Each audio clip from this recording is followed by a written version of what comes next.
So who is a Les Paul for? That is what we're going to answer today. So what I did was I asked you guys what was your favorite thing about a Les Paul and what's your least favorite thing. This way we would get a nice big picture of what people like and dislike, and at the end paint the picture of who the Les Paul is for. Now before we get too far in the video, if you guys would hit the subscribe button. We're also giving away a Les Paul Jr. That is linked down below in the description. That's the only way to enter it. And yo, let's talk about these things.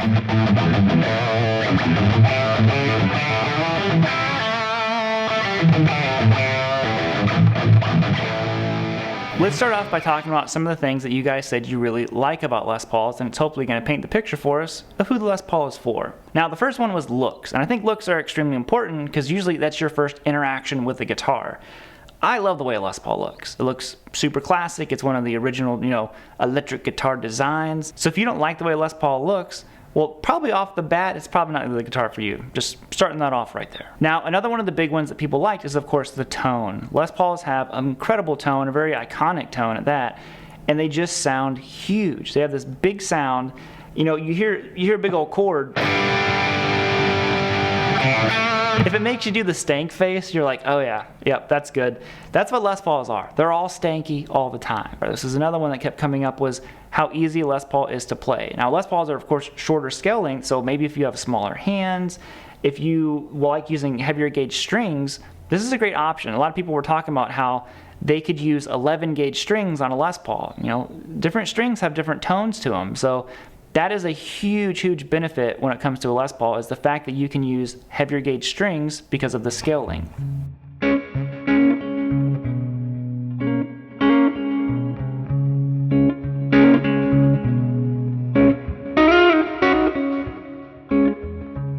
So something that I thought a lot of players are either going to like or dislike on the Les Paul is, of course, the control layout. So Strat players, a lot of times, I talk about this in Strat videos I've done, you hit the volume knob, or a lot of guitars that just have a volume knob that's real close to the strings. Now, the advantage to that is, of course, you can do the cool volume swells, you can grab it with your pinky. You can't really do that stuff with the Les Paul, but it's completely out of the way. I'm not bumping into the controls whenever I'm strumming and playing, and the selector switch isn't in the way. The next thing with the controls is it's pretty versatile. It has a wide array of stuff because you can blend the pickups, you can have your different tones.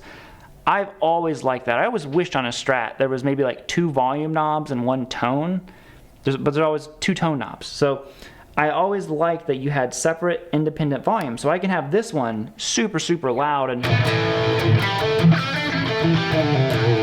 just straight up in your face, but the neck pickup can be this kind of edge of breakup sound. You can't do that kind of stuff on other guitars. You need these 2 independent volumes. You have the middle pickup, which that's straight up Jimmy Page territory. You start blending this stuff. So the control layout is a huge bonus when it comes to Les Pauls.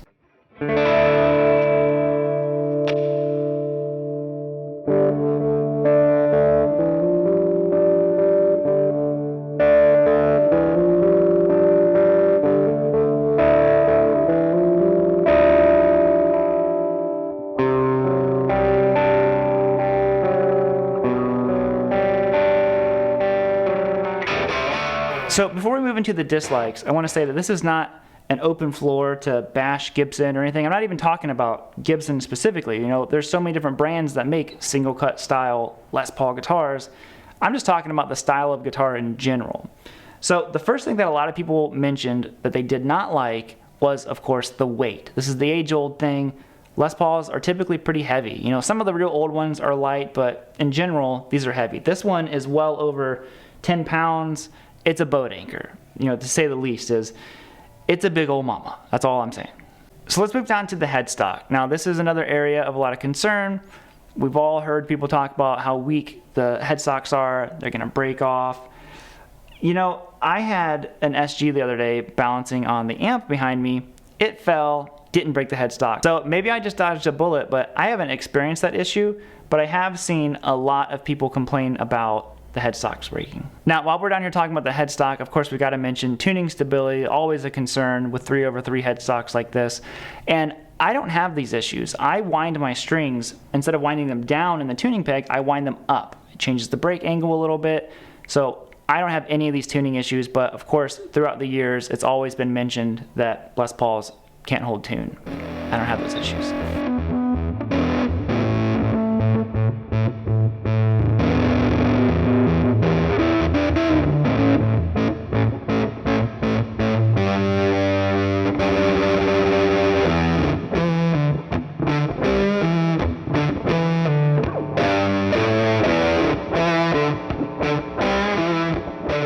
Now, the next point would be the upper fret access on a Les Paul.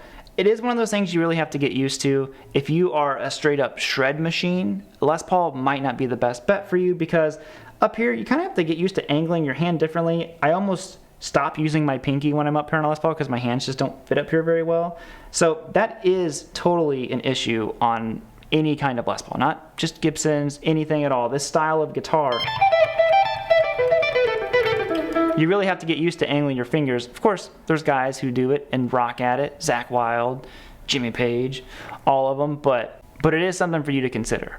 So the final one here that I wanted to mention was that you're kind of locked into the pickup layout that you have. Now with the Strat, you can swap them. You can go HSH, SSS, HSS, whatever you want to do with it. You have so many different pickup options. Now with the Les Paul, 2 humbuckers here, that's kind of what I got. You know, P90s are routed differently, so I guess if you have P90s, you could go mini humbucker, but overall, you're kind of locked into this pickup configuration. There's not a lot of options in that department. So if you're the kind of person who loves swapping out all kinds of different pickups and all that stuff, you're kind of locked in here.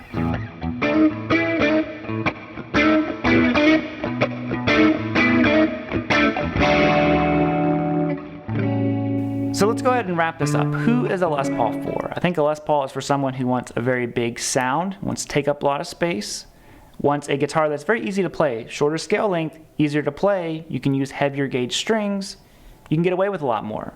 Another person who likes a lot of control, maybe you're not a pedal person, you like to have a lot of control on your guitar. With this layout, you have a ton of versatility available to you. So hopefully that helps you out. Maybe if you've never played a Les Paul, you'll go try one out now. That's the biggest thing that you can do with this, is just go try one. So other than that, I'm gonna bounce on out of here, guys. Don't forget, we're giving away the Les Paul Jr. That's all linked down below. If you would, subscribe. And as always, end it bluesy, Les Paul style. I'm gonna show you a Les Paul move that only Les Pauls do right now.